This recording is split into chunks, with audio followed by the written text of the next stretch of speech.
Let me start that again. I'm on mute. Savva here from Football Heritage TV. Listen, do you know what? I could do this a million times and I would forget to press the unmute button. Big up to each and every one of you. Good evening, good morning, good afternoon, wherever you are in the world on this very, very hot day. Hopefully you can all hear me. Look, guys, girls, the season starts, the Premier League season starts on Friday night, 4 days away. Spurs kick off in 7 days. Look, we play Leicester away. And look, I'm going to have a little bit of a rant, almost like a bit of a moan to start off with. Being a YouTuber means that people send you stuff all day long. Whoever's got your number sends you stuff all day long. Whether it's other YouTube channels, somebody's talked about you, this, that, the other. And the interesting thing for me is the more and more I'm watching, there's a lot of different Spurs YouTubers popping up from nowhere. And there's nothing wrong with that. Everyone starts somewhere. But what I'm witnessing is so much, shall I just be honest? What a load of waffle. Everyone is coming out and saying the same thing without any evidence to back up what they're saying. We saw the waffle last week, didn't we? Just about feelings, and I feel it's going to be different. I'm watching these YouTubers now, and it almost seems like the art of truth and fact has gone. It's died. And just because it's on the internet, apparently it has to be nice and fluffy. And listen, let me tell you something. For those of you who are YouTubers in the chat, you will know that I'm not lying when I say this. For those of you who haven't got a YouTube channel, you might not know this. It is tough getting to your first 1,000. It is then tougher getting to your next 5, then getting to 10. And then after that, you get a bit of momentum purely because everybody knows you. Now, the problem with that is sometimes the momentum is really, really good. Sometimes the momentum is really, really bad because people hate you. And some people love you, some people hate you. What I'm seeing at the moment, though, is a lot of people that seem to be on their way to the first 3, 4, 5K. And they're all doing the same thing. They're all doing, I'm not going to name names, but they're all doing the same thing. It's, oh my God, Spurs, magnificent. Spurs, the perfect transfer window. Spurs, what's elite about them? What's changed? All of these things, it's like, and I think, okay, let me watch. And then I watch them, and they're not saying anything. They're not saying anything. They're just predicting things without actually giving any factual evidence. And it just makes me think, like, what is going on? Like, why doesn't anybody want the truth? So, for example, I've seen a post today and a video today where someone has said, Spurs will win 2 trophies this year. We will. Not, I think we can. We will win 2 trophies this year, one of which being the Europa League, one of the cups. We will finish top 4. Van der Ven and Romero will have the best defensive partnership in the Premier League. Harry Kane. Dominic Solanke will score 20+ goals. And that's fine, right? That's cool. But whenever those people are asked why, no one can give you an answer. No one can actually provide an answer as to, it's simple questions. What's changed? Gray and Bergvall. Okay, what's changed to make the 11 stronger? I don't know. Well, what's changed? I don't know. The players have played this way for a year now, so surely we're going to be better this year. Sure, but give me some evidence. What's changed in the playing style? Well, you can see he's trying things. What are we doing? What are we doing? Like, why is no one able to be honest? Why is everybody so scared to actually be honest about their own football club? Now, there's nothing wrong with having optimism. But again, I've heard this for 24 years. Try being optimistic. You'll enjoy it more. It won't make me right. Yeah? Won't make me right. By the way, this guy's about to get blocked. So if my team do win a cup, I can't celebrate. Look at the state of you troll. By the way, I'm going to open up the floor so people can come on in a minute. Right? People can come on. Let's see Faisal shit himself and not come on. Right? Love these people. Love these people. They say such stupid things. I've unlike many of our fans who are a lot younger, I've seen Spurs live win the FA Cup. I've seen Spurs on the telly win the UEFA Cup, right? I've seen world-class players at this football club. I've spent thousands of pounds traveling the world. But then I get someone saying, I get someone like that absolute, the only word I can use is twat, sorry, saying, oh, if Spurs do win, you can't celebrate. What on earth is that about? So, oh my God, somebody might get the prediction wrong. You can't celebrate. Amazing, isn't it? Eugene, I will show. Listen, there is loads. They're all popping up. They're all popping up. I actually went into the chat of one of them yesterday and I said, this is all well and good, everything that you're saying here. But what about when Romero wants to leave in a year's time? Oh, well, don't worry about that because that's negative. What? I'm throwing a hypothetical because if Christian Romero leaves because he's as great as everyone says, what happens? Look, good evening to you all. There's loads of people in the chat. It just makes me laugh. Like we've stopped being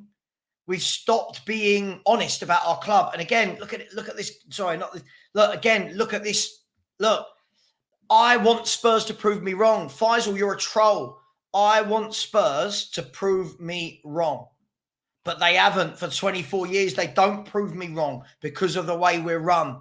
And unfortunately, I've got some facts and stats for tonight's show that shut up people like you. By the way, I think Spurs will beat Leicester City. But for all those people, I think Spurs will beat Leicester City. We should be beating Leicester City. If we don't, it's a really bad result. But that doesn't mean I think we're going to win titles and we're going to win the league. I am a facts person, right? I'm an evidence person. So when people come on and say things like, I just got a feeling. Cool. But why? What feeling have you got? Well, it's different this year. Why? What's different? And this is what I don't get. And I'm going to start by showing some quotes from Ange. He won't. He's honestly, Hadrian, I see these people all the time. Whenever I open up for people to come on, these sort of people absolutely go crying. They, my camera don't work. I can't connect. Funny. These people are funny. The interesting thing, I want to have a look right at it is absolutely boiling hot here today. I want to have a look at some of the comments that Ange has made. And then I just want to say these are the things that make the fans go giddy, but without any substance to what he is saying. Let's have a look. Yep. So the first one is this. What will be different about Tottenham this season? Right? What will be different about Tottenham this season? All right? I think we'll have grown a lot from last year and gained an understanding of ourselves. What a load of waffle that is. When we were good, we were exciting. Had everyone talking about us. But when we had to grind, there was a space in there where we didn't cope too well with disruptions, which I think is only natural because when things are going well, it's a lot easier to stay on board with something. We had some disruptions in terms of injuries, suspensions, some lack of discipline there for sure. And we didn't cope well with that, but we learned a lot through that. So I think we're a better prepared squad this year. Let's see what he said at the bottom. We're a better prepared squad this year than we were last year. Now, I'm going to ask straight away, before I go on to the next comment, let me know in the chat, does anyone believe that? Does anyone actually believe what he's just said there? Right? Does he believe it? I mean, first and foremost, we're better. What did he say? We're better this year because we know ourselves. What does that mean? What does that mean? We know ourselves. What? Second of all, and again, you know all those people that say, oh, but Savva, we haven't played with our first choice defence and we had these injuries to our defence last year. Guess who's got some facts and stats that showed it was nowhere near as bad as people think. Right? Me, I'm that guy. Oh, I've also, by the way, guys and girls, just for you, I keep seeing a lot of people saying, oh, first of all, they just assume that Van der Ven and Romero will be fit every game this season. right? They assume every game this season they're going to be fit. That's what they're banking on, our defence being better. Now, put your hands up in the chat. Who would like some facts and stats that show Tottenham are no better or no worse in defence with Van de Ven and Romero playing together or not? Who would like them? I'm going to tell you them. Are you ready? Because I've done some digging today. And all I see is people going, oh, you know, we haven't had Van de Ven and Romero together. If they had played every game last season, we would have definitely finished top 4. So I started looking and thought, okay, well, let's have a look, shall we, and see how right this is. Here's some stats for you guys. Stats, facts, whatever you want to call them. Last year, Van de Ven and Romero played 27 games together. 27 of the 38, okay? So that means just by denomination, 11 games were played with a different centre-back partnership, and either one of them did play, but the other one didn't, right? In that time, in that 27 games, Spurs kept 6 clean sheets in those 27 games. One was against relegated Luton. One was against relegated Sheffield United. One was against Bournemouth. One against United. One against Fulham. And one against Villa. Okay? So from 27 games, 4 of the clean sheets we had were against the bottom 8. 4. So just remember, with Van de Ven and Romero, nothing will be able to break us down. And the reason, by the way, I'm not knocking. If any of you have got, I'm sure you'll get it, right? This isn't about me knocking Van de Ven and Romero. This is me knocking the tactics. This is not me knocking those two. This is the tactics. This shows it doesn't matter who plays at centre-half when the tactics are this bad, right? From the 27 games those two played, remember these stats because I'm going to get to the other 11 games in a minute. From the 27 games those two played together, there were 3 games in which we conceded 4 goals. 3. 3 games where we conceded 4 goals, all right? Multiple times we conceded 2. 3 times we conceded 3, and 3 times we conceded 4. Now, let's look at the 11 games where they didn't play together. Now, this isn't to say that neither of them played in these 11 games, but here's the 11 games they didn't play. It was Wolves, Villa, City, West Ham, Newcastle, Forest, Everton, Brighton, Bournemouth, Luton, Brentford. So take out of that Villa and City, right? Take out of that Villa and City, none of the top teams were in those 11 games, right? Now, in those 11 games, Tottenham kept 1 clean sheet, conceded 4 goals once, right? And 3 goals once. All the other games were 1s and 2s. 1s and 2s, okay? Now, here's to the important part about this, the headline figures, all right? The headline figures. With both Van de Ven and Romero playing at centre-half together, right, and these are stats, so the next time someone says, oh, but if these two had played more, we'll see. From the 27 games those two played together, Spurs conceded 43 goals. This is league. 43 goals, okay? That's an average. Remember these averages. That's an average of 1.59. 1.59 goals against, okay? In the 11 games without them, Spurs conceded 18 in 11, which is an average of 1.6. So 1.59, 1.60. The difference between Tottenham with those two and without those two is 0.1.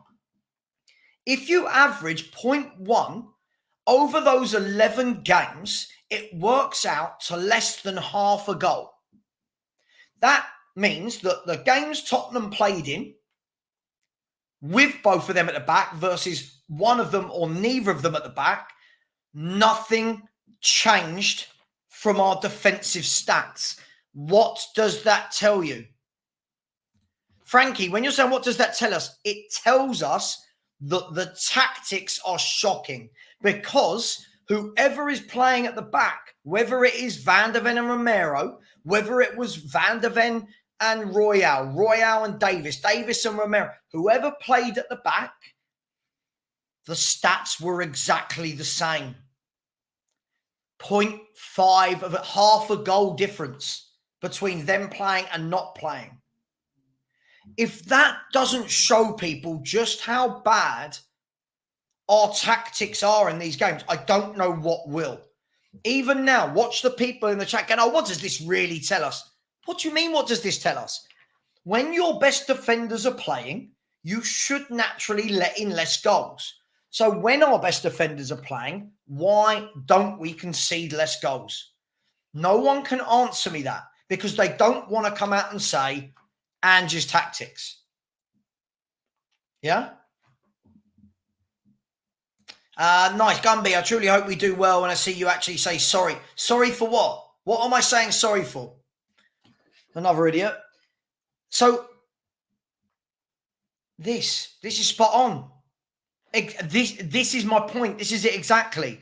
Now, here's the stats. You know, I've had people come on in the last couple of weeks and they've all said the same thing to me. You know, people, they turn up, they've got no information and they just say things. And the big thing that Spurs fans say is this. Yeah? Hang on. Rakesh said, now see this. When our real back four played, we only conceded 17 goals in 15 games, 1.1 GP. Sure, but you're not going to play a full season with them, or are you? So it's a moot point. You're not going to play all season with them, and I'm coming on to that, right? I'm coming on to that. Football isn't about having a back four anymore. Football isn't about having a three anymore in midfield or a three up front. Football is about a squad. Now, all of the people that last summer, I remember saying, as the summer was shutting, said Spurs are absolutely going to regret not buying any more defenders. We bought one defender in Van der Ven. And everyone, again, they come in your chat. Oh, you're negative. What a great window. You're wrong, blah, blah, blah. The moment we get a few injuries in defence is the same people going, oh, but it's not our fault. We had injuries. Which one is it? Can't have it both ways. This is what people want. They want it all ways, right? So I want to read this out to you. Everyone keeps coming on my channel, and I'm going to open up the floor in a minute to people, by the way. So here is the link. Now, you all know the rules. If you do want to come on, you'll get a maximum of 5 minutes. Your camera must be on. I don't care who you are. If you come back screen without a camera, whether I know you or not, I will get rid of you. Please have your camera on and have something that you want to talk about. Now, let's see, right?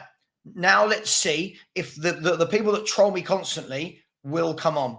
My mate Faz was saying, Savva, if Spurs got fifth last year with arguably seventh, eighth, I don't think we did have the seventh or eighth best squad in the league. I think we did have the fifth best squad in the league. Nate, it's the same thing every year. It's about depth. People want to say nice, fluffy things. Yeah? These channels that say nice, fluffy things, they don't want me on there because they'll say something and I'll go, I've got a fact for you here. And it doesn't go with their opinion. Now, I'm going to bring Mark on. Big up, Mark. How you doing, bro? You okay? Yeah, I'm good, mate. Yourself? Good. Look at you at the Royal Mail, eh? Just promoting the business. My brother works for the Royal Mail as well. Just as bad as Spurs, mate. Listen, Mark, I'm going to go through a few things with you in a minute, all right? But you've seen lots of people come onto my show and all that's said to me is, oh, but if it hadn't have been for the injuries, we had the most injuries in defence and it was terrible. I'm going to read out some facts. You know me, I like facts. Here's Tottenham's defenders they played last year.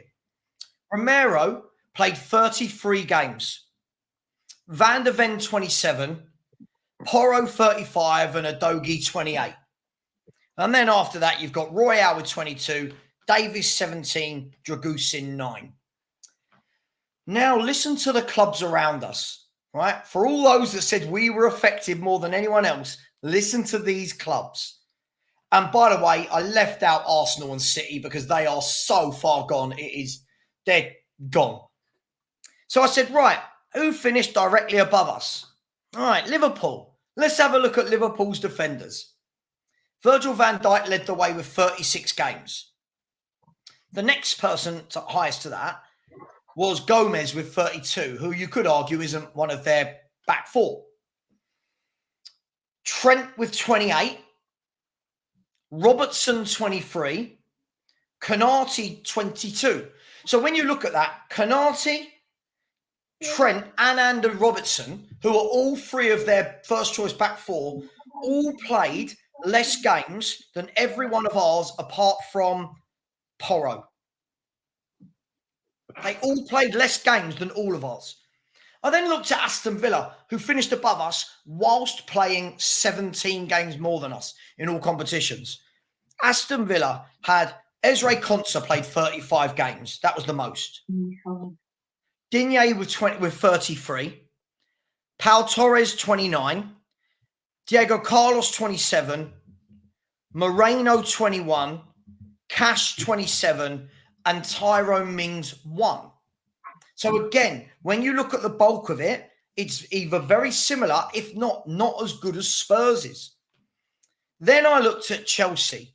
Chelsea finished 2 points behind Tottenham, and theirs is appalling. Their most played defender was Disassi with 31 appearances, followed by Gusto with 27, Colwill with 23, Cucurella 21, Badashile 18, Chilwell 13, Fofana 15, and Reece James 10. And then just to round this off, and I will come to you in a second, Mark, just while I'm in full flow, I then looked at Newcastle, because Newcastle, they had a really bad year with injuries, played in the Champions League. And Newcastle had Fabian Schär, who no one would want at Spurs. I guarantee you, if I said to you, we're having Fabian Schär, no one's taking him in our centre half. Fabian Schär played 36. Dan Burn, 33. Trippier, 28.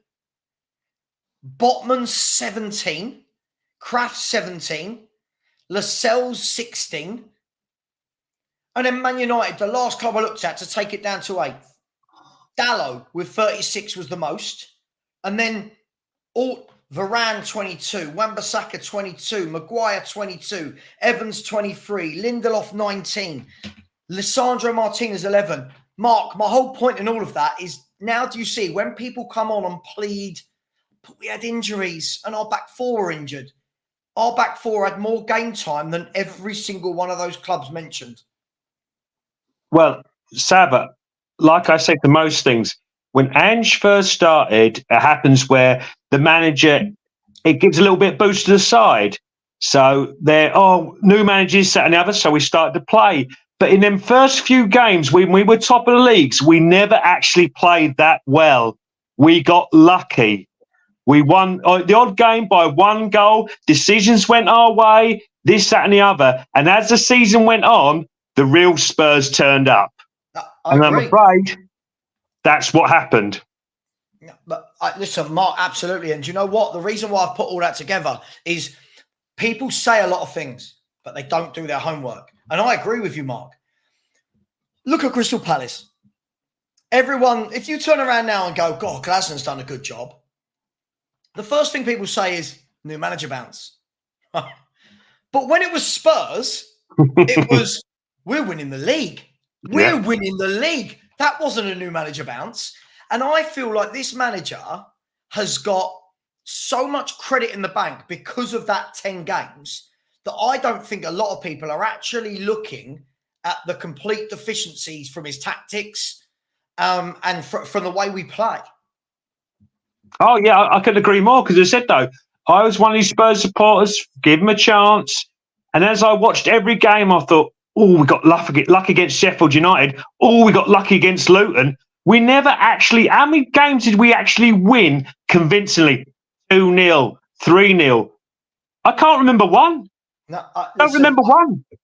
I agree. And do you know the big thing for me, and look, I'll bring Eugene in here as well. I think the big thing for me with all of this is Look, new manager takes time. I get it. Takes time. New style of play takes time. I get it. Some new signings settling in, sure. The worrying thing for me, Eugene, wasn't that Spurs finished fifth. I thought we'd finish fifth. I wasn't worried that we finished fifth. For me, it was that we went like this as the season went on. It got worse and worse and worse. So when a lot of people were now saying, oh my God, like it looks different. We're working on things. They've played for him for longer now. But the longer they're playing for him, the more fragile we look, Eugene, don't we? Or am I making that up? You're on mute. Apologies. That's all right. Big up everybody first. Thanks, Savva, for having me on. Good evening. Good evening. Your question, I think there are two things, right? I think obviously there's an issue with tactics. We need some tweaks, definitely. But then also I think in the squad, we have some players with weak mentality, right? When things are going well, everything is great. Like Madison, I'm really down on Madison, right? I feel like he's the front runner, right? When things are great, everybody is having a good time, everything is good. When things are tough, we don't have anybody on the team who says, hey guys, let's step it up. And I feel like the mentality is not right. Sani is not really a captain, great player, not a captain. We need some players in the squad, not even world-class players skill-wise, but we need some world-class mentality players, right? Who, when things are going bad, elevate the squad, whether they're, by being strong presence in the locker room or just on the field. But I feel like that's lacking as well. So that was our issues last year. So I think it's both, like you said, Savva, it's tactics, but then also the players as well. Listen, I get you, but I mean, the key thing, the worry for me is, and if I go back to this defence, right, we look at how many goals we concede. For me, we can talk about it being the players, but so many clubs with worse defenders had better defences than Tottenham Hotspur. Now, again, if you said, oh, Everton's back four, right? Don't get me wrong, I'm not saying I want Everton's back four. And yeah, they didn't go gung-ho, but they can defend. They defend as a unit. They look drilled. They look organised.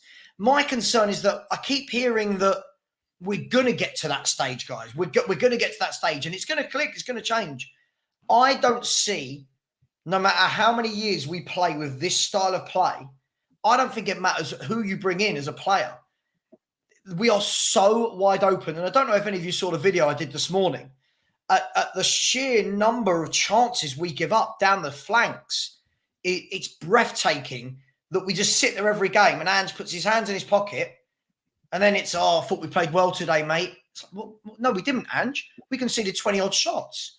What do you guys make about that? I mean, look, again, players, we need better players for sure, but are better players going to solve this system? Nope. It's Ozzy our dealers. It's 4-2-4. We'll score 4. You can have 3. We'll keep buying better strikers, but we don't, or better wingers, because we're going to score more than you. That's all he's relying on. And that tactics did not work for Ozzy and will not work for Ange, mate. Yeah, I mean, look, Eugene. Yeah, can we keep playing? Can we keep playing this way? And then blaming it on injuries, blaming it on Daniel Levy. Look, I don't like Daniel Levy, but I'm getting to the point now where I'm like, well, how can I blame Daniel Levy for teams having 20, 25 shots a game against us? That's not his fault. No, you're right.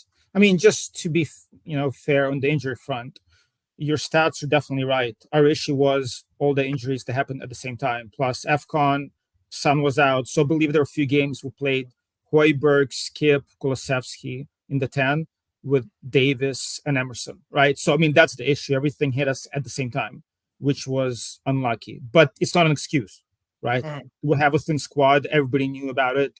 We didn't fix those issues. So that's that. Also, there were a couple of games against Villa, 2 games. The first games against Newcastle. A couple of other games where we did really well. For whatever reason, the tactics worked. The issue is over the whole season. I'm afraid if Ange doesn't tweak anything, we are not going to be consistent. We might have some great results. We might batter somebody 4-0, but over the whole season, that's going to be an issue if we don't do anything. But, I mean, the thing I would say to that, Eugene, I get you. I give it merit, but both of those things are avoidable. Spurs not buying another centre half last summer, that's on us. That's on us, right? If Romero again, look, you know, some of his tackling in the early part of last season, you think to yourself, dude, you got to calm down. We haven't got a spare centre half, and he's flying into tackles, getting yellows, getting reds. The injury to Van de Ven, people going, oh, we haven't got a defender. It's not Ange's fault. Well, Ange was here all last summer. Ange was buying Valise. Ange was buying Johnson, Ashley Phillips. Why not buy all these poor or young players that aren't going to play and actually buy someone that helps the squad? We're going to do it again now as well. For me, Eugene, we're going to do it again. I don't think we're going to buy cover at fullbacks. I don't think. And then what we'll do is when players get injured, we'll go, oh, but we haven't got the players. We know all this. We knew we had AFCON. We knew who was going to AFCON. What did we do about it? Nothing. We knew Sonny was going to the Asian Cup, and our answer was to bring in Timo Werner. Like, all of these problems for me are of our own making. Now, I'm not blaming just Ange for that, but I just feel like they're of our own making. Right. I agree. And my only kind of slight disagreement, and maybe not even a disagreement, but I think putting everything on Ange, like you said, isn't fair. We know how this club works, right? We've seen the same thing for years and years. So, and I'm afraid this window is going to be the same thing. We need a 6. The 6 is not going to come in. We need a right winger. Right winger is not going to come in. We need the backup for Destiny. That's not going to happen. So unless we get at least three players in, we're going to be the same situation as last year with more games. We're going to get injuries in Europa or the Cups, and we're going to be in the same position, which is unfortunate. Because I feel like this year, looking at all the teams, again, my disagreement with you, Savva, is I don't think the teams around us improved that much, where if we make 2 or 3 good signings, we'll be up there. Have they not? Chelsea, Up there for Liverpool, Man U? No, for top 4. Have they not? Man U, I don't think they brought in high quality players for them to make a big jump. They improved the squad, definitely. But Spurs haven't improved the squad, have they? Spurs have not improved the squad. Yeah. What? So that's what I'm saying. We need 2 more players, right? We improved. 2 players don't improve a squad. Look, I don't understand. When you look at Man United, look, and again, I'm not going to sit here and say that De Ligt is the greatest centre-half I've ever seen, but De Ligt played all his best football under Ten Hag. You got to factor that in. Did too, right? How about like sure, but one isn't the other. One isn't the other, is it? That's like me saying that, you know, Christian Romero had his best season under Antonio Conte playing negative tactics. Yeah, doesn't matter that he then played for an attacking coach. You look, you've got Man United have just bought basically a brand new back 4 other than the left back, haven't they? You have bought in Yoro, who unfortunately for them picked up the 3-month injury and has just had surgery. But they bought in Mazraoui, who's a good right back. They bought in De Ligt, who, whatever people want to say about Matthias De Ligt, has played for Bayern Munich, Ajax, and Juventus, 3 top football clubs. And he's played a lot of football for them and won a lot of things with them. So he can't be as bad as everyone's making out, right? They've bought in Lenny Yoro, youngster. We'll see how he does. But again, he's already got 2 seasons of experience playing in one of Europe's major leagues. France isn't the best league, but it still is a major league. You look at Chelsea. Chelsea have bought in Pedro Neto. Our fans were wetting themselves last week about getting Pedro Neto. I'm not saying all of us, Eugene, but most of our fan base wet themselves. If we get Neto, oh my God, it's going to revolutionise the way we play. Yeah. So I think Chelsea have strengthened their squad. I think they have strengthened their squad quite a lot. They're going to get in João Felix. Osimhen. They've got Pedro Neto. They might still get a centre forward. Look, you know, they've got their defenders that will be coming back that were injured for the entire season. Aston Villa are signing players. They're building a squad that can cope with Champions League. You do that. I know what you're going to say. You're going to say they let go of Luis and Diaby. But Aston Villa are speculating to accumulate which way round am I going? They're speculating to accumulate, right? Sorry, that's the right mind fart. So Aston Villa had money issues. Okay, let's sell 2 top players. Made 110 million, added money to that. They brought in some very sensible footballers. They're now in talks with Gertruda as well to go and join their back four. Liverpool, Man City and Arsenal, we don't need to talk about them. Their squads are so superior to us anyway. It doesn't matter if they don't do anything from a Spurs point of view. So who hasn't strengthened then, Eugene, to make it that they just won't overtake us? So I'm not saying the players are not good players, but again, with De Ligt, I feel like he's a big name, but both Juve and Bayern lost money on the deal, right? They sold them for less than he cost them. He wasn't good enough for those 2 teams. He just doesn't have enough pace. Again, I could be wrong, but all I'm saying is we have an opportunity right now with 3 good signings to be in play for top 4. But we're not making those signings, are we? Well, that's the problem, right? I'm saying the opportunity is there. Exactly. That's my issue. Opportunity is there for us. Can I just counter your point? Sorry, I just want to counter your point, right? I mean, when you look in, you know, Bayern Munich, we can say what we want. He's just played 73 games in 2 seasons for Bayern Munich, right? In 3 seasons at Juventus, he played 124 games. Like, everyone's making out that this guy is not playing. This guy's played plenty of football, right? And if we were signing De Ligt, everyone in our fan base would be losing their mind. Everyone would be losing their mind. Look how our fan base lost its mind for Solanke. Yeah? Look how we've lost our mind for Archie Gray. But you get a player like De Ligt, who's represented 3 major teams in Europe, won trophy after trophy after trophy, and we're going, is he strengthening Man U? You're like, hang on. We're all wetting ourselves over Archie Gray at Spurs. I just don't get it. Oh no, for sure. I think the way the fans react is not a good representation of the value of the player. I agree with you there, right? Our fans will hype anything up, just like any other fan base. Again, that's my personal opinion. I don't think that Bayern let go of good players. Same with Juve, but we'll see. I could be dead wrong. I'm not an expert, right? I'm just looking at kind of the trajectory of his career. But again, I could be wrong. Surely those clubs always let good players go. If we're going to be honest, look at the players that represent Juve, Bayern, Inter. They're constantly bringing players in, moving them on, upgrading. I think the problem is, Eugene, and Mark, I don't know what you think. I think the problem is at Spurs, we are so loathed to get rid of anybody who's half decent because we know we won't replace them, that when we see other clubs actually speculate to accumulate, we go, oh, there you go. Look, they've sold them. They can't be that good. For me, that's what Spurs should be doing. Spurs should have been selling the players that we've just let go on free transfers years ago. Sell them, get the money, go again. Yeah. If they don't work out within a couple of years, then move them on. Why keep hold of somebody for 5-6 years? It don't make any sense. I mean, I don't know if you've heard this, Savva, but apparently we need to sell Richarlison now to fund Eze. We haven't got any money.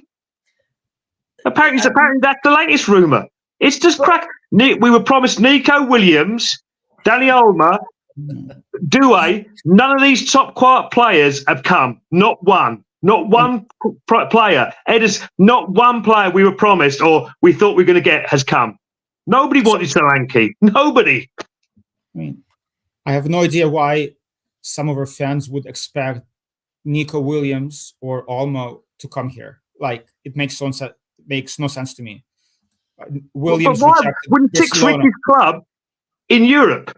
We're supposed to be progressing. We want world-class players. We want to move up the league. Unless you buy quality, that's the only way. You can't bring in a 40 million 18-year-old Gray who's been playing at Leeds and expect it to move up to a top 4 or Bergwall or that sort of players. Unless you get quality players in, this club will never move forward. Look, by the way, just quickly, the link for people to join it is pinned. I am putting it in there sporadically. Again, please don't be those people that tell me in every other stream, let me on, Savva, I'll bury you, I'll destroy you. Here's your chance. Come on and bury me, destroy me, bring your facts, come and join me. Look, I agree. I think this is the problem. What we've also got to take into account, guys, for me, is this year we're in Europe as well. We struggled playing once a week. And even then, last year, there was 12 days in between games, right? Sometimes there were 2 weeks because there seemed to be about 15 international breaks. And we're now going to be playing every 3 or 4 days, less time on the training ground. I don't know what we've done. When people are saying, oh, what we're doing is great, we're building a squad, I don't know what we've done. I think our squad is weaker than last year. I think we're weaker. We've replaced players with kids who we don't know what we're going to get. Right? Solanke coming in. Yeah, look, I've got no problem with Solanke. I'm not going to lose my mind over him. I've got no problem with Solanke coming in. But let's be fair, Son played up front last season and scored 17, 18 league goals. So Solanke needs to do at least that for it to be an improvement. Right? And then other than that, what have we done? Timo Werner, who was here, I don't know what we've done, guys, that gives people this impression that we're suddenly going to motor up the table, improve. I don't know what we're doing. And I'll show you this. This is what kills me every time. When you walk around this place, to dare is to do is everywhere. I think that's a reference point for not only our mindset, but our actions. It's just pure waffle. And for us, that means playing the game a certain way. So that's what I want to do. And if we lost Mark. And if we do manage to do that, there's no limit to what we can achieve. I came here to bring success. Success means trophies, and that has to be our aim. So the things I'm going to point out, guys, to dare is to do. Well, we're not daring anything. Again, the manager's saying to dare is to do. We haven't dared to do anything. We haven't done anything in this window that makes anyone go, God, we're serious. Right, we want to play in a certain way. All right, but could that way please tighten up so we don't concede 20 shots on our goal every game? That would be nice. And I came here to bring success. That means trophies. Cool. Then I'm going to judge the manager against that. So when people go, give him time, blah, blah, I'm judging him against his words, Mark. He's saying that, not me. Oh, yeah. I completely agree. I just think a lot of this... I'm the one who makes the signings. It's just another PR stunt, it just seems to me. We said saying the thing about Werner when he signed. He said he makes the signings. He signed Werner twice, not once, twice. You know, it just seems to me another PR thing. He couldn't understand why we wanted Man City to beat us and not Arsenal. I'm sorry, if you didn't get that, then, you know, I just don't. Sometimes I really struggle to get Ange. I really do. Sorry. No, listen, you don't have to apologise to me. I don't get him at all either. The messages that keep coming from this man are strange. And Eugene, I'll ask you this. By the way, the link is there. Everybody who gives the big one, the link is there. Get yourself on. Eugene, Ange said this on Friday in his press conference. He said, we need to improve at a greater rate than our opposition. That's word for word what he said. He said that 1 week before our first game of the season, where we haven't signed any midfield reinforcements. We haven't bought any creativity or wingers other than Werner. We haven't bought any defensive cover for fullback, and we've still only got 3 proper senior centre-halves. Well, why is the manager saying that if the club aren't actually doing that, Eugene? I mean, to be honest, I don't listen to anything any manager says. I think a lot of it is just for PR. I mean, I've been following sports long enough where whether it's a manager or a coach, 95% of what they say is rubbish, right? It's not real. So I don't take, everything he says, I don't listen to. We're going to win the league or any other stuff. I just ignore it. Like, to me, honestly, there's no substance, and I don't expect substance from him. My issue is that I feel like Ange is being thrown under the bus by the club, right? We should have Mon or Lange or Levy talk to the fans. And I feel like Ange is the only person doing all the talking, and that gets him in trouble. But as far as the substance of what he says, I don't think it's real. Like, to me, honestly, I think it's OBS. Well, look, Kafkov Gaming, you've just joined. What do I call you? Because it's going to sound weird if I say Kafkov Gaming every time. You can just say Kaf. Oh? Yeah. You can just say Kaf. That's okay. I can't hear you. It's very loud where you are, my friend. My son. All right, hold on. I said you can just say Kaf. Kaf. KF Kaf. Yeah, Kaf. Well, I'll ask this then. There's two ways of looking at this for me. One, we could say that Ange is being thrown under the bus in terms of the signings he's getting and the quality. But certainly he's not being thrown under the bus from a tactical point of view. Surely he's throwing himself under that bus, isn't he? Yeah, for sure. I don't know how you do it, Savva. I tell you in the comments all the while, you're the best person I've ever seen. I'm telling you, you're loyal. You can bear all this crap, but I can't do it, man. Every day I see you, I just pray for you, bro. I'm like, this is ridiculous. I've been a Spurs fan not too long, since '08, not long. I'm only 30, so '08, and it's every year, every transfer window, same thing, over and over again. Well, and then now, go ahead. Let me ask you, with the transfers that you've seen come in, and with the way you've seen us set up in pre-season the exact same way we did last year, what do you think we should be hoping for from a league perspective and from the cups we're in with Europe as well? Same thing you expect when you go to the, what do you call it, the theme park, when you go for roller coasters. Right, fair enough. Yeah. Like that. That's basically it. Because what we did in the transfer window is like, yeah, it's the same old, same old. I'm not seeing what we're supposed to. And the very fact that there is not as much talent I'm gonna have to mute you in a second, Kafa. It's very loud. Yeah, my son's going crazy. All right, so yeah, I'm saying, yeah, it's not the fact that there is not much talent in the world. Because back then, when football really had so much talent, you could actually buy anyone and they'd be good. You know what I mean?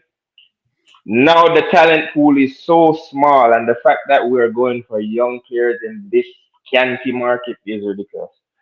There's so very few options, and it's like, yo, you're spending all this money for kids, and the same money could get you a better player. It's crazy. So I don't know what Ange is trying to do. As far as I see, I think he's just going for runners because he's just playing this wild system where we just run all game. So let's see where it goes. Well, Mark, let me ask you, because where is this? As I said, I'll call it out. I don't understand these Spurs YouTubers and fans that just say lovely things. It feels like to me, Mark, that it's love me. Look at me. I'm a better fan because I'm saying lovely things. None of these people can ever actually bring an argument. None of them can ever actually say, well, you know what? This season we're going to kick on because the tactics have adapted, or we signed 3 top players, or, this year we've got this player back from... It just feels like we're constantly just saying what Spurs are doing is genius. And these people are the ones that when they put their videos out, they get 30, 40, 50,000 views and people going, oh my God, it's brilliant, isn't it? This is the best Spurs manager we've ever seen. What is going on, Mark? I think it's just hopes and dreams. Whether it's just clickbait, I don't know. Whether it is, I mean, I've been supporting Spurs now for a long time, since early '80s, and it's every year. It's just slowly grinding you further and further and further down. I just don't understand, because to be honest, for me, I think these new signs, these young lads, are just levy things to sell in 5 or 10 years for more money. That's all I can see it for. I don't see it as we're getting Archie Gray to progress the side. I just think in 5 years' time we can sell him for 100 million. Same as Bergwell. We can sell him for 70, 80 million. It's just all I just see Levy every time. I just see Levy making more money. It's not to make Spurs better. It's to put more money into the club. But Mark, let me ask you, just before I move, because Ryan's joined us as well. And by the way, the link is in the chat. So if I do have to kick anyone off in a minute, please don't be offended. It's just how it works. Mark, the last point I'll come to for you would be this.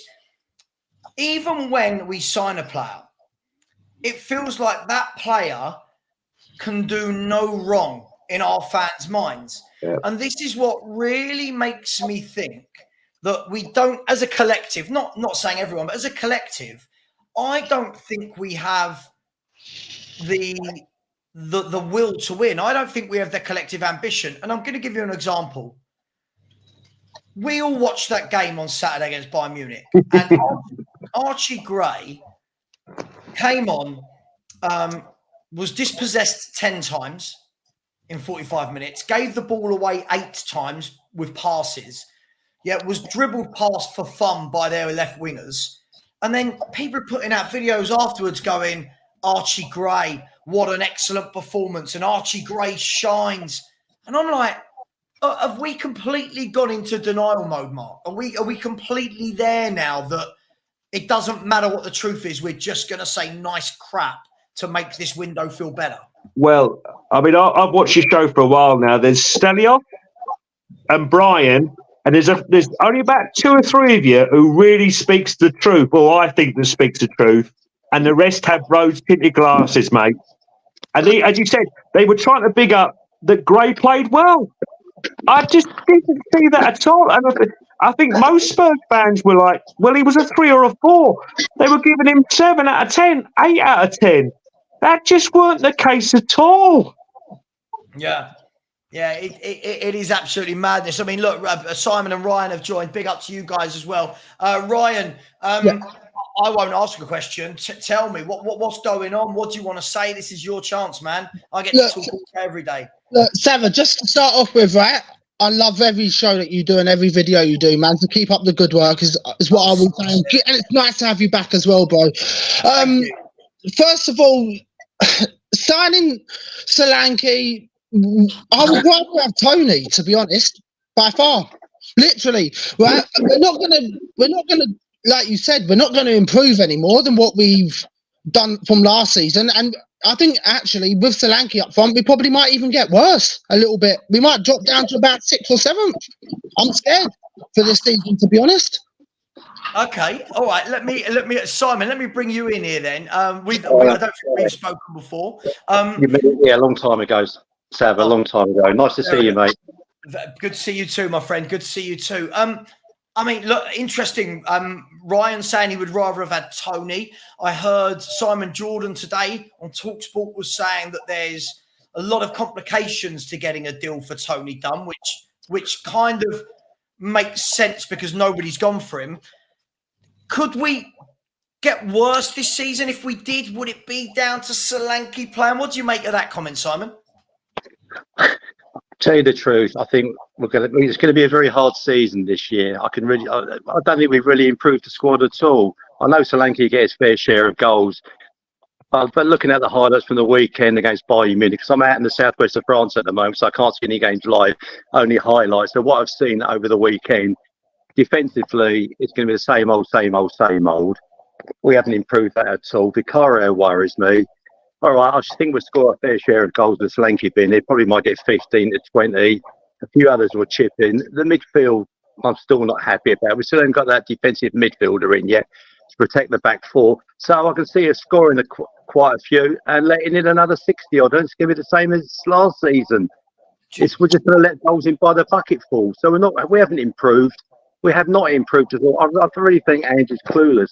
I really do. Tactically, I don't think he's up to it. I really don't. Yeah. And I think we're going to get off to a bad start in the first 5 or 6 games, and we don't pick up a few points. I think he could be in for a rough ride. I really do. I can't really see us doing any better this season.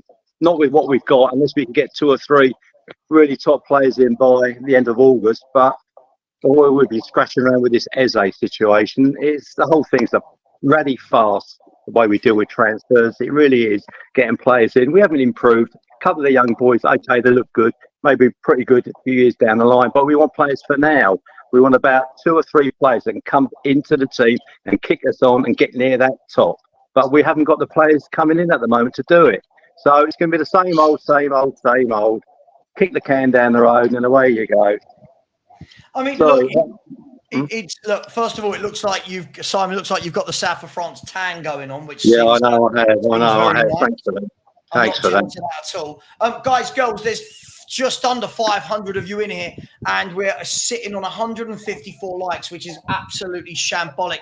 Spurs fans are by far the tightest when it comes to smashing a like button. It helps me. It's free, and it is bloody hot doing this. So please smash the like button.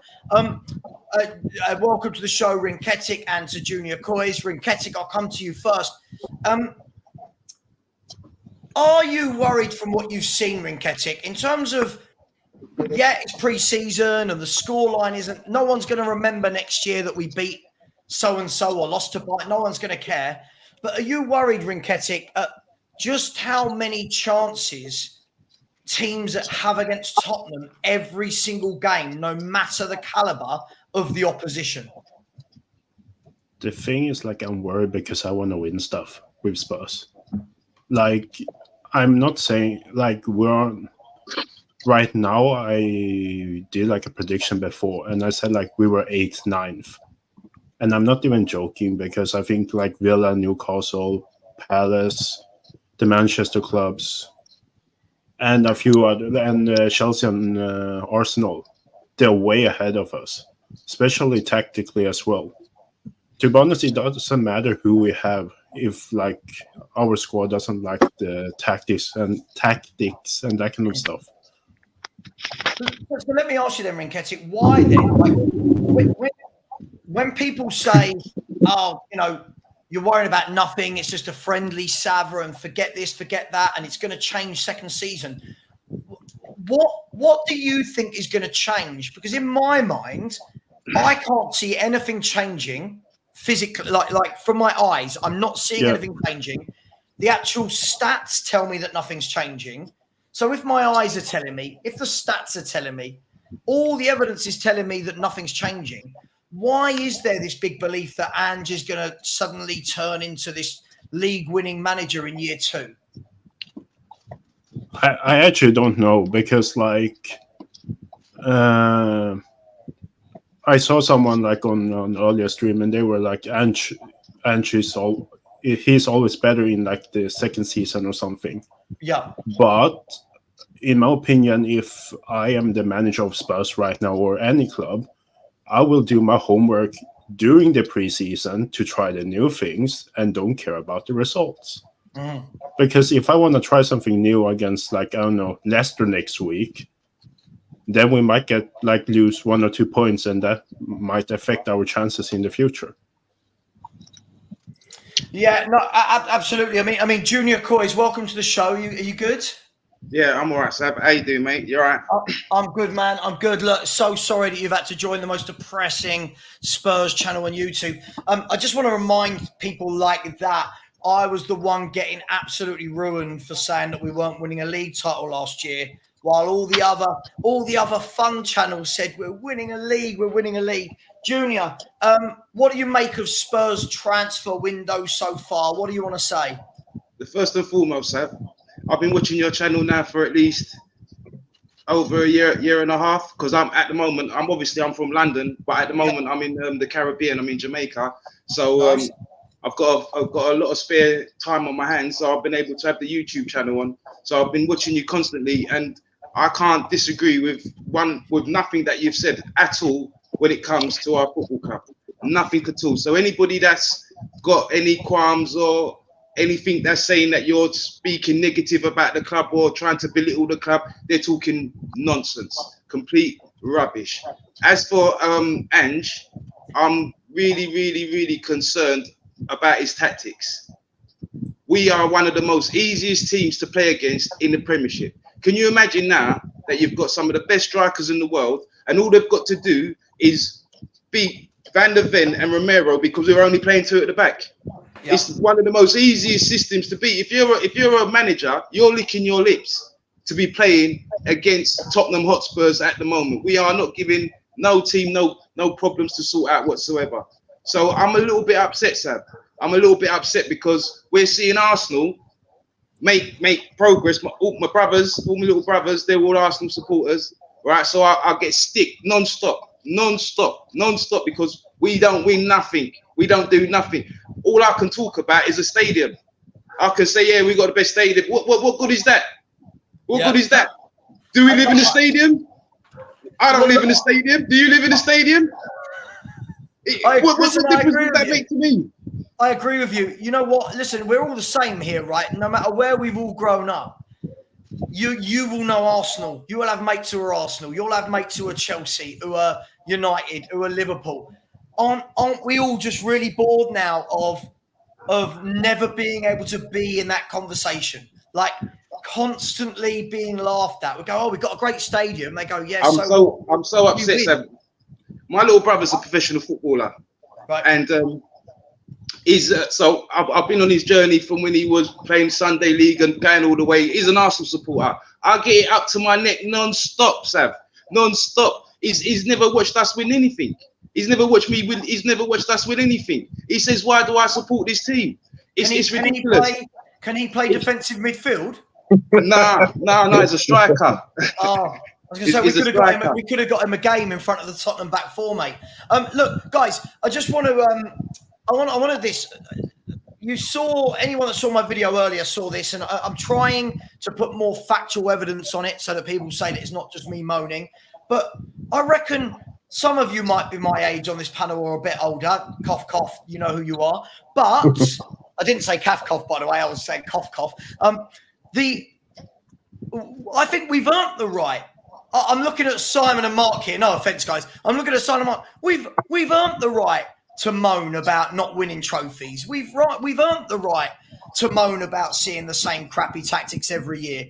And this is what I showed on my show earlier, right? I'm going to just bring this up.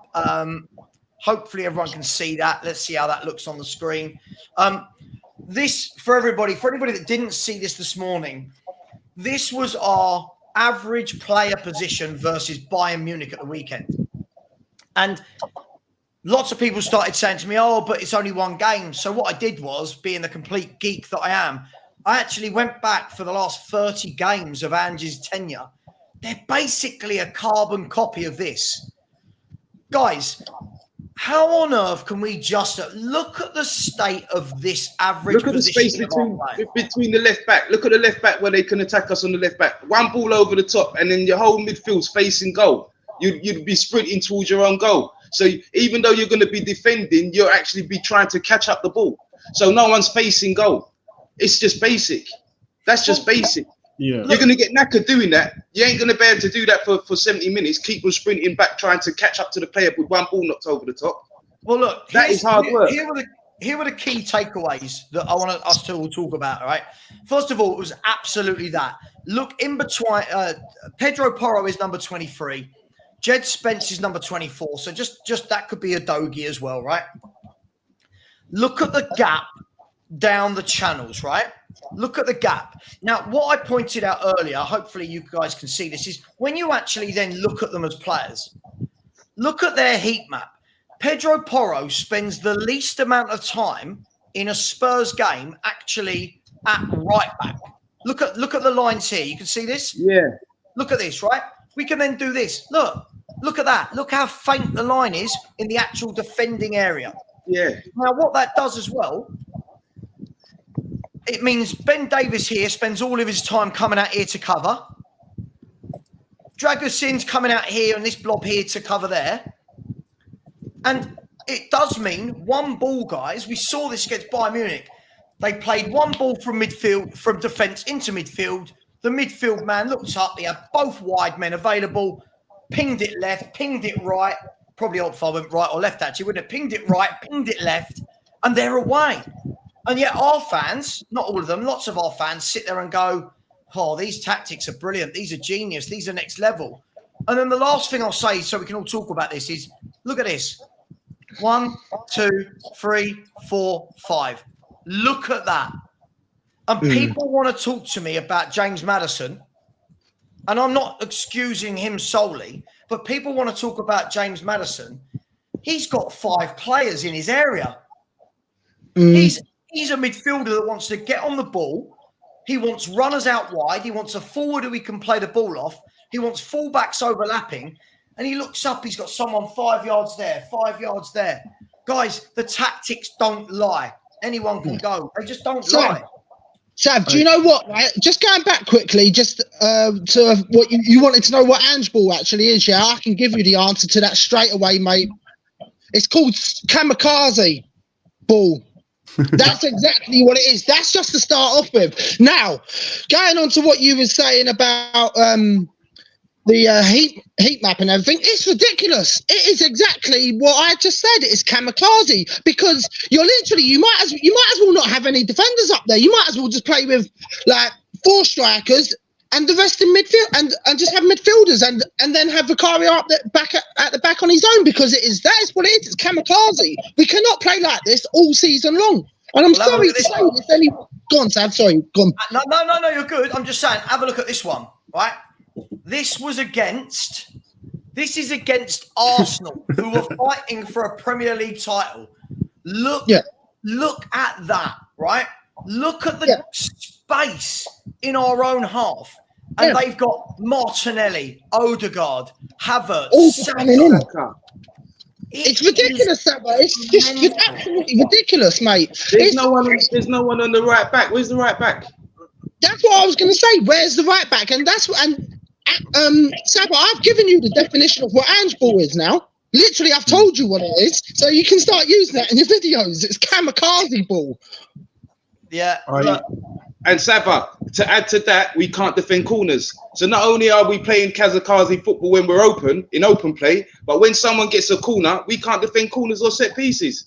Yep. Yeah. So then how are we expected to beat these big teams? Someone explain that to me. How are we meant to beat the likes of Liverpool, Arsenal, City, and maybe all the top 6 clubs and Villas? Because we played by their record. We'd have to score 4 to 5 goals, wouldn't we? We'd have to score 4 to 5 goals to beat every team, because we're obviously going to concede 2 to 3 goals every game. So we're going to have to score 4 to 5 goals to gain any points this season. That's the thinking of this manager. And that's the thing. That's the thing, right? It's not just that, right? If we're having to score 4 to 5 goals, we can probably do that 1-2 games maybe in a season, but we can't do it for the whole season because it's ridiculous. I remember Kevin Keegan tried to do that with Newcastle one season. He just had a Kazakar, scored loads and loads of goals and was conceding goals, but it was exciting football. But I don't know. Well, just to give you guys an idea, Mark, I want to come back to you quickly and then go to Rinketic. Yes, they're only friendlies. We can say they're only friendlies, but let's be fair. When your last friendly is 7 days before your game, your first Premier League game, you've got to be set. You've got to be ready to go. Right. In the last 3 pre-season games, do you know how many shots we've had against us? Last 3. Oh. The last 3 games, Bayern, and the K-League All-Stars. Do you know how many shots we've had against over 50? Over 50? Would I be over 50? 50 to 90. 50? 60. Well, Vicario's been busy. The answer is 58. Yeah. In 3 games of football, Spurs have given up 58 shots on our goal. But then people tell me Ange doesn't need to adapt his tactics because this worked in Scotland. Ange doesn't need to adapt his tactics because when Van der Ven and Romero are fit, apparently, it stops goals going in. Ange doesn't need a DM. He wants number 8s. Guys, surely this is the footballing equivalent of suicide, isn't it? We could do with 2 DMs, not 1. 2 DD. Two, yeah, I agree. Not 1, 2. I agree. You know, I agree. if you both invert both left and right back, you either have to play 3 at the back and a defensive midfielder. You can't just play with a flat 2. If you're inverting left and right back, you have to play with 3 at the back and a defensive midfielder. If Spurs have these tactics, they'll have to play with 2 defensive midfielders. It's obvious. But we haven't got 2 defensive midfielders anyway, No. even if we wanted to do that. Yeah, exactly. Yeah. I mean, look, I feel like what we're doing at the moment as well is, look, I've made it very clear, and I always caveat things, guys, because people will take what I say out of context. Do I think we've got the squad to be winning things? No, I don't. Do I think we've got the squad to overtake Liverpool, Man United, Liverpool, Man City and Arsenal? No, I don't.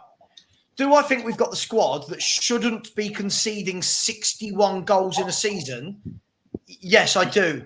I see managers. Look, if we have a look, right, last season at clubs that their defence was similar to ours or better. Ready? Right. So if we look at a Premier League table for 23-24, here we go. So City conceded 34, but that's Man City, and Arsenal conceded 29.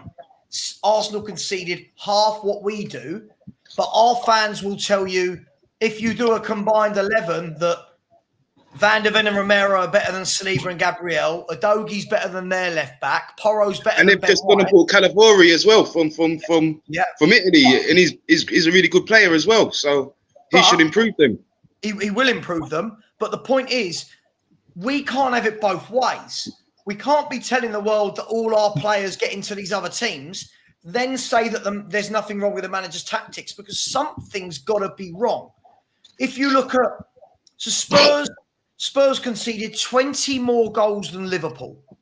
And bearing in mind, Liverpool had all those injuries to their back 4 all season. We conceded 3 more than Man United, who had the worst injuries to their defence last season of all the clubs. We conceded more than Crystal Palace, right, who were missing Guehi for a lot of the season and Dean Henderson for a lot of the season, and Czech Decore, who's their DM. They conceded less than us. Fulham, who have got what? Tim Ream, maybe? I don't even know if he's still there. Like, Fulham conceded the same amount as us. Everton conceded 10 less. Right? These stats are appalling. But for some reason, we're not allowed to tell the truth. So I'm asking you this, guys. I want to go round. Leicester City, a week from this moment, we'll be ready for a watch-along. Tottenham versus Leicester. What on earth does this man do in midfield and with his forward line? Let me know. Let me start with you, Rinketic, and then I'll go to Eugene. Rinketic, what does Ange do next week for you? I don't know, to be honest. I think Bentancur might... Oh, I don't even know if Bentancur will start after his shenanigans either. No, yeah, but like Bissouma got his... Okay, I don't want to swear, but yeah, Bissouma did his random stuff yesterday, and then Bentancur... I think he might actually start Archie Gray, which kind of scares me. I mean, let me ask that. I mean, Eugene, look, you've got... Bentancur's had his shenanigans, but did play yesterday or whatever it was, Saturday. You've got Bissouma, who's been, I would say, a silly boy, but what an idiot. Like, if you're going to go and do that madness, why upload it onto your social media? But anyway, you've got Bissouma. Everyone wants to see Bergvall play. Everyone's raving about Gray. You've got Sarr. You've got Maddison. You've got Kulu. What does he do in that midfield three for you, Eugene? I mean, personally, I would make a point. I'd start Gray, Bergvall, and Maddison. He'll probably go with Bentancur, Sarr, and Maddison. I feel like that's going to be his midfield. I'd do it differently, but I feel like that's what's going to happen.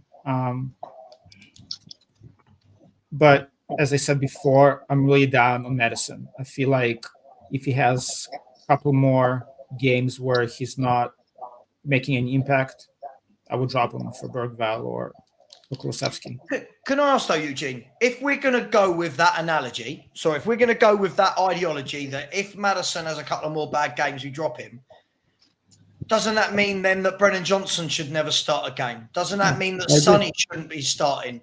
Doesn't that mean that Bissouma and Bentancur and Skip and Gray, should any of them be starting? Why is James Maddison taking the brunt? Well, look, so I feel like some people have agendas against certain players. So, for example, Johnson, we all know he's not good enough. But last year, every single game, everybody was getting on Johnson for not being good enough, which is fair. Maddison had 10 good games, and that's it. And at Leicester, he did the same thing every single year. Good first half, second half, he disappeared.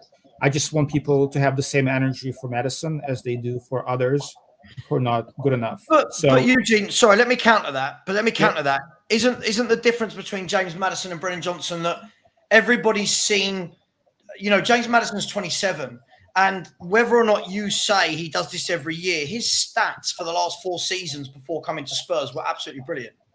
Oh, for sure. His goals and assist stats, whether or not he's played brilliantly every game, were brilliant. We know what he can do. But Sav, do you think he's reliable enough every game, consistently enough to say that you're going to build a team around James Maddison with what he's shown us?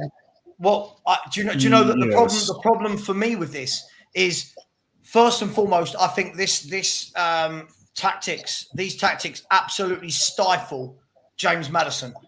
They would start. Imagine Bruno Fernandes doing this as well. Another player that puts up brilliant stats. Another player that wants to get on the ball. Imagine him. Imagine De Bruyne. Imagine these players playing in this Ange system where every time they get the ball, everyone's on top of them. Yeah? They don't want players on top of them. I just showed that screenshot there of the midfielders. They're all on top of each other all game. James Maddison at Leicester City had Ndidi, who sat and did the number 6 job. Tielemans did the box-to-box stuff. And then the 2 wingers actually played as wingers and went out wide. Right? And he had Jamie Vardy, who was a centre forward that he could go and play off or put through balls into. At Tottenham, he looks up. None of our wingers are ever out wide. Our fullbacks are always in with him. They're not out wide, giving him an out ball. We don't have a centre forward that actually is a hold-up centre forward for James Maddison to play a 1-2 with or put him in down the channel. I don't know what Maddison's meant to do in these tactics. Yeah. But let me ask you this, Savva. So what changed in the first 10 games? That's what I was going to say. So how comes he was doing good the first 10 games then, Savva? Wasn't Bissouma doing good the first 10 games? Weren't Van de Ven and Romero doing good the first 10 games? Wasn't Papa Sarr good the first 10 games? Wasn't Sonny in the best goal-scoring form of the season in the first 10 games? If you look, we talked about this earlier. In that purple patch, the manager bounce, no one knew what to expect from us. We had gone from seeing a Conte formation where we didn't attack to suddenly all-out attack and no one knew what to do. Right? All of a sudden, as soon as we got worked out, every game, who had a good... I'll ask you this for you lot. From game 10, from that Chelsea game, right the way to the end of the season, who had a good year? Really? Vicario. Did Vicario? How many times did Vicario mess up at corners? Okay, yeah, that's true. But he saved a lot of shots that... He's a great shot stopper. Yeah, on the corners. All goalkeepers are great shot stoppers, right? That if they're not, they shouldn't be in goal. Who played well? Who can you really turn around and say from December onwards, wow, you were brilliant? No one. Absolutely no one. Romero. That's it. Romero. Well, he's still conceded 60-odd goals, so you can't even say Romero, can you? Right. Yeah, but that's the system, though. It's not necessarily him, as we've been saying before, isn't it? Sure. So I'm now basically my theory is, everyone else's theory is, but Van de Ven and Romero were brilliant. The system didn't suit them. I'm saying that for James Maddison. James Maddison, for me, by the way, I'm not going to die on this hill. Like, I'm not saying you can't upgrade James Maddison, but James Maddison went from a player that was averaging 20 goal contributions a season to a player that suddenly looked lost, disinterested, and couldn't score for love nor money? Why? Well, all right, maybe when doesn't Solanke starts, maybe Solanke might be able to hold the ball up. So I agree. So maybe the ball retention might be able to make Maddison rely a little bit more on a striker that can receive the ball and run into space and try to stretch the defensive line. As of, there's not really no one to kind of do that for us at the moment. So by buying Solanke, maybe it might improve Maddison's form. Yeah, but the thing is, right, though, that you can also say that about if we had someone like Ivan Toney. Okay, yeah, we don't, but Ivan Toney was linked with us, and Toney could do the same sort of thing. Yeah, but Junior, may I ask you something? We haven't got Toney, have we? We've got Solanke, so we got to start thinking on the Solanke now, haven't we? Because he's our player. Yeah. So but doesn't make sense thinking about Toney anymore. You know what I mean? I was just putting that one out there just to say that obviously Toney could have done exactly the same thing, and he was the back. The thing is, right, what's really annoyed me now is that we're still being linked with Eze, but Tottenham can't put the money together, apparently. Not the challenge. But the thing with, like, even if we have Solanke, it's like Dan said in the chat, Matters will still have no space, or it's more like Solanke will be like 2 meters away from Maddison, and then we have like the others, whoever is behind him, 2 meters to left, 2 meters to right, 2 meters. And Maddison is that type of player who wants to play those like long balls. That's why he's on our free kicks, why he's on our corners. Yeah, but at least Solanke is a little bit more physical, and he could have a little bit more physical presence to keep the two centre backs occupied. At the moment, you got Song, who was floating around, and Rickardson, who's not really giving them a game. Do you know an interesting thing, right, is that to look out for as well with Solanke? Listen, as I said, I've got no problem with Solanke. I'm kind of neither here nor there, right? If the guy comes in and gets 17, 18 goals, great. You know, for me, for that money, he should be getting 25, 26, but it is what it is. Let's see. I want to see how Solanke does in a team that have 10 men sitting behind the ball whenever we attack. Well, I've been thinking about that, Savva. If you look at his stats, he's a box striker. So if the team is sitting back like they have been against us, we will have more of a presence in the box. Because at the moment, we don't really have a presence in the box. So it might actually work, Sav. It might actually work. I'm not saying it won't. I'm just saying, when I watched last week, I watched the YouTube video of all of his 19 Premier League goals. Yeah. And a lot of those goals, he's ghosting into the box where teams are high up the pitch, or he's got loads of space outside the box to shoot. I'm not knocking him. It's just a huge difference to then go and play for a club where all of a sudden, you've got to keep the ball moving to find those gaps, to find those through balls. And that's what I want to see. But Dan in the chat is right. Still, this system, Porro literally sits where Maddison does. Udogie sits where Maddison does. Sarr pushes up. You've got 4 people there. Look at this heat map, right? Look at this heat map of Son, right? This is absolutely madness, right? Hang on, where are we? And Sav, on your heat map thingy, ain't like the striker like 30, 40 meters away from the goal anyway? It's not like he's 20 meters away. Well, look, have a look at this, right? Have a look at this. This is utter madness. This is our left winger, right? This is our left winger, number 7. How many people do we need going into that midfield area? You've got Spence, Porro, Bissouma, Sarr, Son, Johnson. How many do we need in that space? That's my concern. I reckon if James Maddison went and played for a team that don't do all this inverted nonsense, I think you start to see his stats creep up again. I think you see a really good playmaker in the Premier League. Yeah, the only problem is with that, Sav, right? It's all down to what you've been saying all along. It's all to do with the sorry about my French. I am about to say something, but it's not too bad. It's bloody tactics from Ange, and it's a piss take. I agree. Savva, I have a question for you, and I could be wrong, but I always thought that Ange gives the players the freedom to do to improvise. And again, that's a question, but that's what I thought he does, right? He puts them in position, but then the players themselves need to adjust to each other. So I think there is some level of freedom as far as the player movement. No, Ange says that if there's space there, the player should run into the space. That's what Ange says. But by what Sav's just showed there, everyone's running into the same space. So that's the question. Is that on them? Is that on Ange? I mean, I'm assuming it's both. But my question is this something where the players can improve on? Are they doing what Ange is telling them to do? But the thing is, Eugene, you could say, have they got freedom? But the problem is, you could see there by how they're all bunched together. Listen, you all saw what Paul Scholes said the other week, right? Paul Scholes said, all of this inverting fullbacks, I don't want them in my area. I'm an attacking midfielder. Go away from me. Give me the ball. Let me do what I do. I don't want my right back and my left back next to me. I want them overlapping.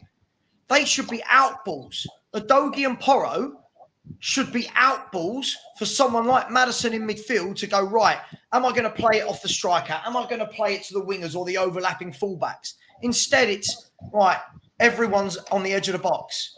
Everybody's on the edge of the box. So to me, like, based on what you showed, to me, I just have a hard time believing that Ange would tell the players, hey, just clog the middle and just do that. I don't know.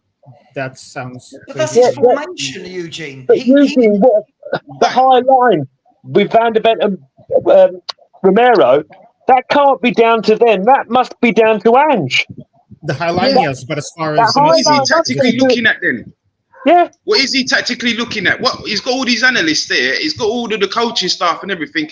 And if you're looking at that statistically and saying that you're happy by where those players are situated and leaving us so openly, there's definitely a problem with the coaching. There has to be. Yeah. It has to be.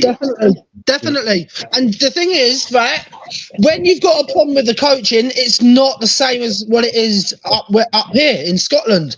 The league is so different. You've only got, Rangers and Celtic up here, realistically, right? It's not the Scottish Premier League. It's the English Premier League. We got found out because he didn't tweak anything, and he thought he could just keep playing the same way he could as he did in the first 10 games, and as he played all the way up here as well. And it's not, and it's just ridiculous. And I just don't see why he doesn't just change, go back to a back three. I don't mind having a back three, like you've been saying, Savva. Let's play a back three with a few more in that midfield. What I can't understand, and guys, we're only going to go for another 5 or 6 minutes or so because it is just too hot. What I don't understand is he's got the perfect players for a back three in every way, shape, or form. He's got 2 brilliant wing backs in Udogie and Porro, who he's making them play as central midfielders that attack. He's got 3 centre halves that all have very different skill sets that really complement each other. He's then got a playmaker who can play in behind 2 strikers if you play wing backs. And for me, it just makes sense. But he doesn't want to do that. We know he's not going to do that. My concern is if you want to play the 4, again, I sound like a broken record, but to invert both fullbacks and to have no number 6 is just criminal. It's absolutely criminal. But Savva, he played a 3 in the last game, didn't he? In the very last game, not in the friendlies, but I'm talking about in the season. He actually played a 3 at the back, didn't he? If I recall rightly, I know he played a 3 at the back. He played Van der Beek left back. Yes, that's right. Yeah. Oh, right. I thought it was a 3 at the back. He played Van der Beek left back and he put Dragoos in centre. But a quick question. If you play all 3 at the back, that's what's called building a squad. You go and buy more centre halves. Like even to this day, Spurs are about to go into 4 tournaments with 3 centre halves and Ben Davies, who is by trade a left back. And what will happen is people will go, no, we don't need another centre. Not you, Scott, but we don't need another centre half. We suddenly get 2 injuries to centre backs. We're going into Europa League games with Ashley Phillips, who he clearly doesn't rate because he never gives him a minute. I just think the whole thing, guys, the squad building, the tactics, It all looks very much like he thinks we're Celtic. Yeah, but Ange, Savva, I don't. You know where you said that squad building? I don't blame that. There's a lot you can blame on Ange. Don't get me wrong, but then at some point you have to look at Penny Pinch and Levy to bring in some decent centre backs as well. Of course, but the thing is, the manager's not playing free at the back, so I get why we wouldn't be going for 2 or 3 more centre halves. If you are playing free at the back, you go to the chairman and go, hang on, I play free at the back. I need 2 more centre halves to fill out the squad. But even with that, what are we doing? Look, have a look at what we're doing as a club, right? We've got 3 senior centre halves and Ben Davis. I'm never going to call him a centre half. 3 senior centre halves and Ben Davis. At right back, we've sold Royale, and you're thinking, right, go and upgrade. No, what Tottenham will do is go, right, Jed Spence, this is your chance again, right? Because we don't want to upgrade. Right, let's get somebody who can back up, or I hate that word, I shouldn't use it. Let's get someone who can rotate with a Dogie. Nope, Ben Davis can cover there. We'll just stick Ben Davis there. All right, let's get a DM. Nope, we don't want any DMs. All right, let's get some wingers that can beat a man, because that's apparently how Ange plays. Nope, we'll buy Timo Werner and Brennan Johnson. Like, it doesn't seem to make sense what we do. We just seem to buy a lot of footballers.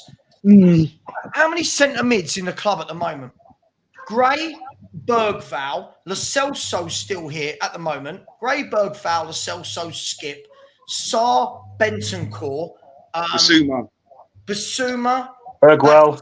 That's 7. Bergwell.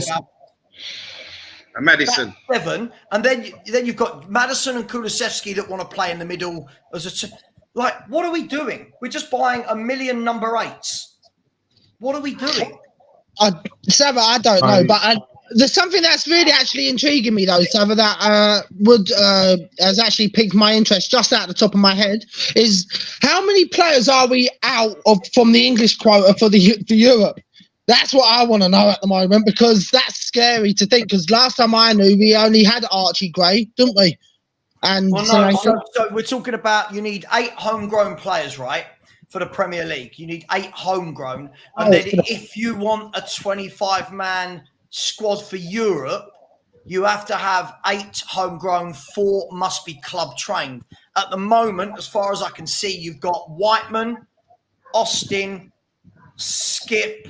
And there is one more. I can't think who it is. One more there is. If Skip goes, we then need to bring in someone that was homegrown and through our academy, hence the Carl Walker-Peters and Marcus Edwards. You are? Marcus Edwards. Marcus Edwards, yeah. That's what we're doing. By the way, look, I do need to go in a second, but just quickly, I love this, right? First of all, Jasin now. No one's crying. We're having a football conversation like adults. And when guys, I'll ask you all this. When are we ever going to be able to have a football opinion without talking about Harry Kane? Like, he's not been here for how long? Go on. Harry who? Who are we talking about here? Because I'm confused.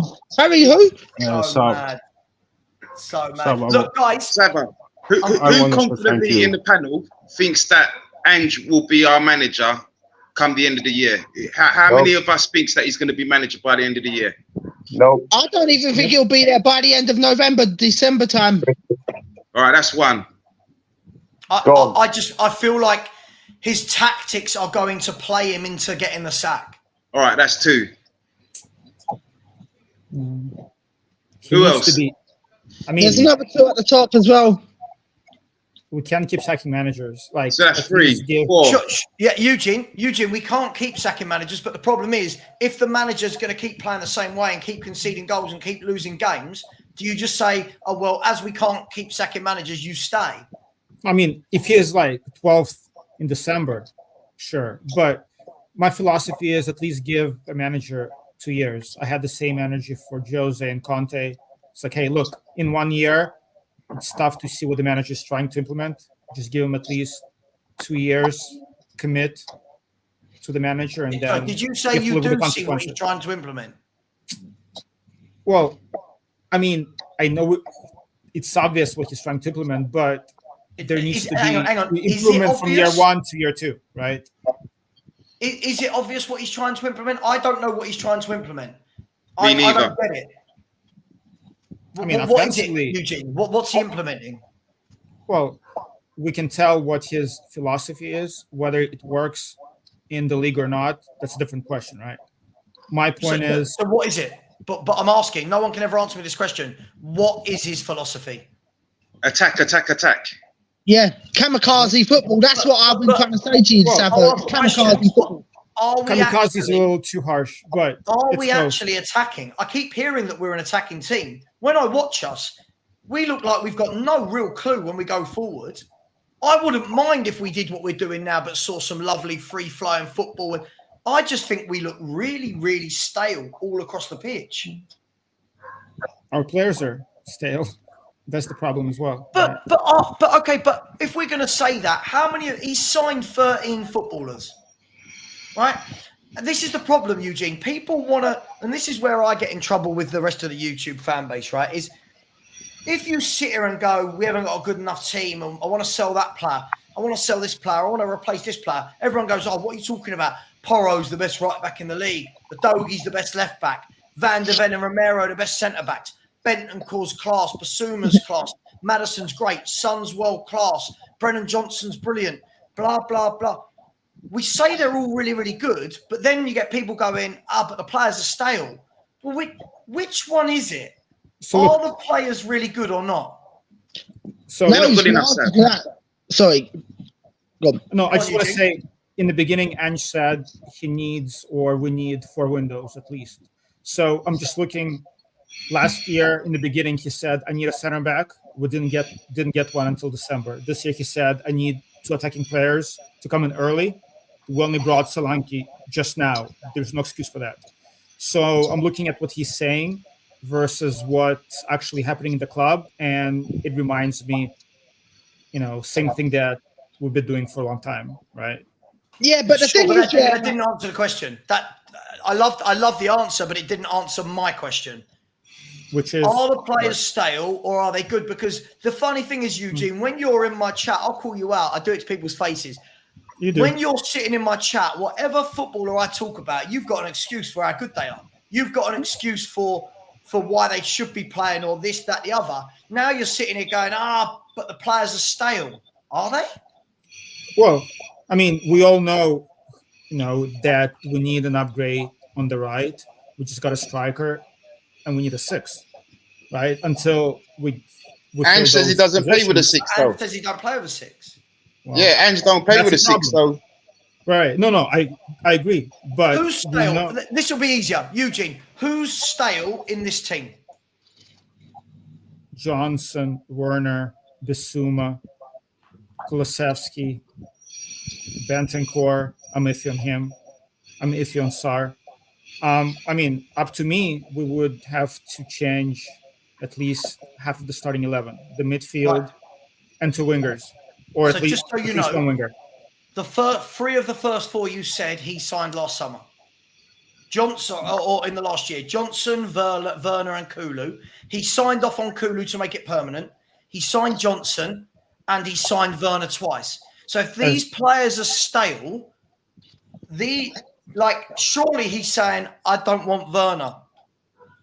I don't mind Johnson as a squad option, but he's not a starter. And the thing, Ange said the same thing last year. He said he brought him in to be a squad player, but he had to start. £50 million. Well, so we sell Harry Kane, and then 50% of the Harry Kane transfer fee. I know it doesn't quite work like that. 50% of the transfer fee we buy on Brennan Johnson, that the manager then says after he's not done great, I actually bought him in. And we could have bought Kudus. We could have bought Kudus for 40 mil. We could have bought Kudus for 40 mil. Look at the signings West Ham's signed. This transfer here. They're putting us to shame. They're putting us to shame. And do you know what else is annoying as well? Johnson is absolutely garbage. He is not even worth, right?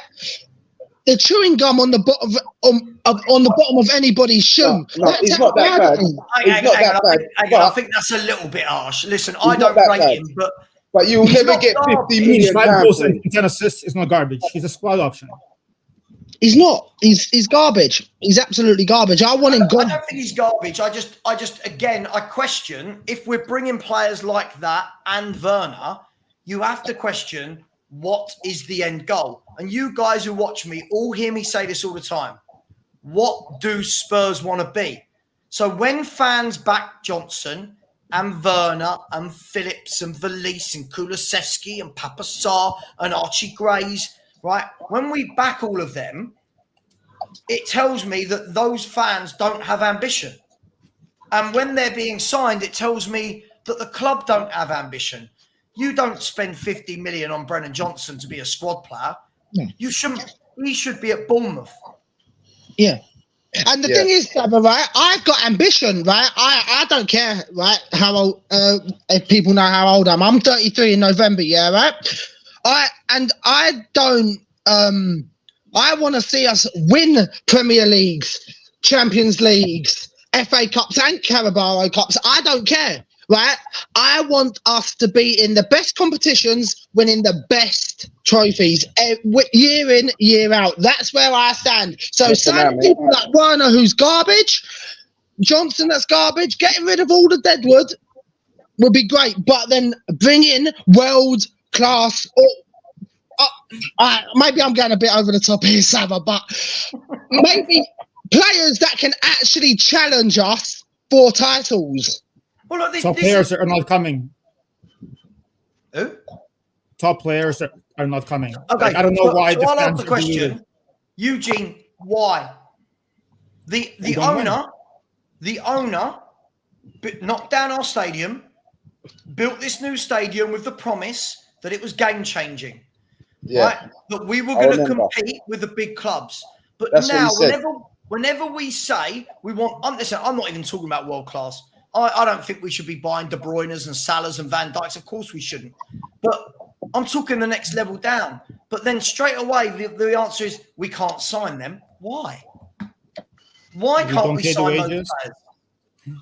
The wages. We got income coming in from the stadium now, though, haven't we? We're supposed to have income coming in from the stadium, so the wages shouldn't be a problem. If you're thinking about it logically. If we're looking at wages, then first of all, then we may as well have stayed at White Hart Lane. But secondly, let's look at this, right? We've been worse. This last 5 years has been our worst in the last 18 years of football. And this last 5 years has been in the new stadium that's generating all the money. What are we doing here? And by the way, when I'm talking about top players, I'm talking about how have West Ham gone out and identified Kudus, and we've gone out and identified Brennan Johnson. To be though, they're going to book clear to be though from France. He's a serious centre back. He's going to take West Ham up to another level. We needed him. That was another one of our targets as well. That we've found Calafatore gone to Arsenal. They got Somerville. They're going to sign Somerville from Leeds. We needed Somerville. We needed a winger. He could have played on the right wing for us. So West Ham are actually embarrassing us at the moment. I agree. They're actually embarrassing us. I agree. And we're making excuses. We're making excuses to say that Levy's not actually spending money. But if you actually think about it, he is spending money, but he's just not spending money on the right players. And the thing is, the money that he is spending, sorry, Savva, the money that he is spending, yeah, and I agree with you. I don't know I don't know your name, but the one that was just saying about spending the money. Yeah. So Quiz, yeah, I'll just call you Quiz just because it's easier. Yeah, don't worry, Junior Quiz, yeah, mate. Oh, yeah. Well, Junior then, because Junior's right, yeah, right. It's the money that's not actually being spent properly because Levy wants to save as much money so he can pocket most of the profit, and that's the sad thing about it. And I can agree with Junior on that because I can see it happening. It happens every window, Savva. It happens every window. Yeah. Well, I watched the show that Savva done the other day, and he showed the resale value of the players. It's shocking. And it was ridiculous because, but Savva, that's going to boil down to the Brendan Johnson signings. I mean, who's going to buy Brendan Johnson if we spent 47.5 million for him, right? If we, for example, say if we said we wanted to sell him now, to recoup whatever we can from him. What will be the top bid that we will bear to sell Brendan Johnson for? What will they be willing to offer? We'll be lucky if we get like 20, 25 million for him, really. Junior, I don't think we'd get any more than 15 for him, mate. I honestly don't. Look, the thing is, whether it's Brendan Johnson or not, the problem is if you keep buying average to good, that won't ever really improve, then the value will keep going down. As we said, this is where I disagree with you, Ryan. When we're talking about Levy pocketing profit, Spurs aren't making any at the moment from football because every player we buy is the same this year. We buy these players, fans overhype them, they don't do anything, and then after 2 years we go sell them, and the rest of the fans go, no, give him another year. The next year, give him another year. This manager will get the best out of him. Then you do what you've done with Ndombele. 5 years, nothing, get rid of him. Nothing. 5 years, nothing, he's gone on a free. Sanchez, bought for 42 million. 42.5 million, gone, right? Nothing.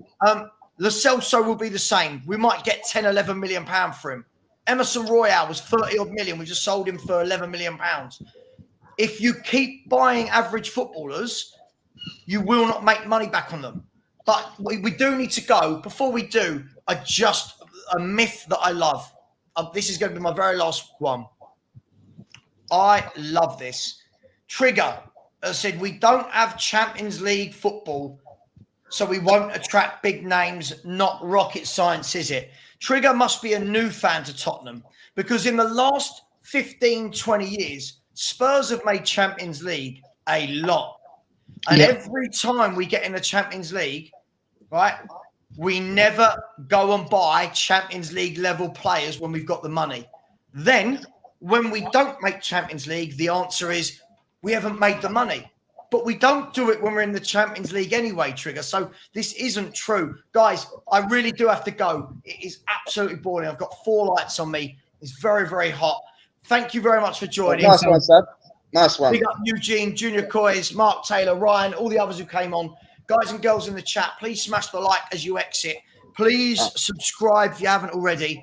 By the way, Bournemouth we're seeing tonight.